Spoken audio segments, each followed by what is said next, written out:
പറയേണ്ട പല അനുഭവങ്ങളാണ്. വേദിയിൽ സദസ്സിലുള്ള സഹോദരി സഹോദരന്മാരെ സ്നേഹിക്കുന്നു.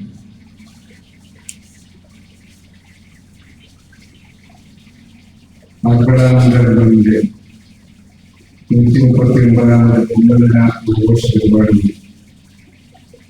അതോടൊപ്പം പുരസ്കാര സമർപ്പണം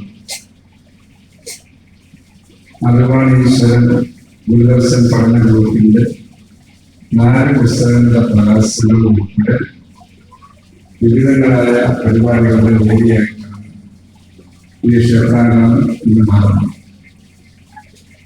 ദീർഘമായ പ്രസംഗം എഴുതി പിന്നാലെ ഇടതുമ്പടി ഉൾപ്പെടെയുള്ള ആളുകൾ നടത്തുന്നുള്ളത് ഞാൻ ദീർഘമായ വർത്തമാനത്തിലേക്ക് സ്വാഗത പ്രാസംഗിക സാമാന്യം നന്നായിട്ട് തന്നെ കുലത്തുകര ക്ഷേത്രത്തിന്റെ പ്രാധാന്യത്തെ സംബന്ധിച്ച് ഗുരുദേവ ദർശനങ്ങളുമായി ബന്ധപ്പെട്ട് പല വിഷയങ്ങളും സൂചിപ്പിക്കും. ഈ 4 പുസ്തകങ്ങളുടെയും പുസ്തക രചയിതാക്കൾ അതിൽ ഏറ്റവും ശ്രദ്ധേയമായിട്ടുള്ളത് ഗുരുദർശനവുമായി ബന്ധപ്പെട്ടുള്ള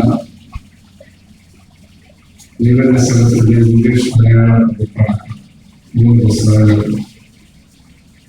ഇതുപോലെ ഇവിടെ ശ്രദ്ധിക്കുന്നത് പോലെ രാജലക്ഷ്മി കലാകൂടി നമ്മുടെ കുളത്തിലെ ക്ഷേത്രവുമായി ബന്ധപ്പെട്ട പുതിയ തലമുറ കൈകാര്യം ചെയ്യുന്ന പല പല കാര്യങ്ങൾ നടക്കുന്ന പുസ്തകവും ഉൾപ്പെടെ 4 പുസ്തകങ്ങൾ